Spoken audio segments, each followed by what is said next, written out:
පාට කුරුල්ලෝ කතාවේ ඇත්තටම යාළුවනේ සිද්ධ වෙන්නේ දැන් නොසිතුව දෙයක් තමයි.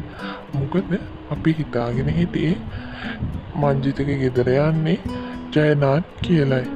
ඉතින් ඇත්තටම මංජිතගේ ගෙදර යන්නේ උදාරයි. දැන් උදාර කියනවා ෆොන්සේක මහත්තයාට මංජිතලේ ගෙවල් පැත්තේ යන්නම් කියලා. ඇත්තටම ඕගොල්ලෝ හිතන්නේ යාළුවනේ උදාරට මංජිතගේ හොයාගන්න පුළුවන් වේද? ඇත්තටම මංජිතගේ උදාරට හොයාගන්න බැරි වෙනවා. මොකද මංජිත ඒ ඇඩ්‍රස් වෙනස් කරලා තියෙන්නේ.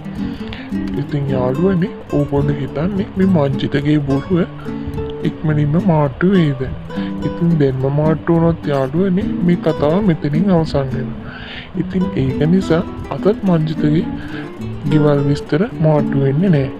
ඉතින් යාළුවනේ උදාරට ඇත්තටම නොසිතූ විදිහට අදත් යන්න බැරි වෙනවා. මොකද හැම ප්ලෑන් එකකටම අංජන ඉන්න නිසා අංජන කෙවින් සර්ලා ගෙදර එන්න නිසා මේ ගැන හැම දෙයක් ගැනම සෙවිල්ලින් ඉන්නේ. ඉතින් අදත් කොහොම හරි දැනගෙන අදත් උදාරට යන වැඩේ අසාර්ථක වෙනවා. ඉතින් යාළුවනේ මේ වගේ වීඩියෝ දිනපතා නැරඹීමට අමතක නොකර සබ්ස්ක්‍රයිබ් කරලා තියාගන්න.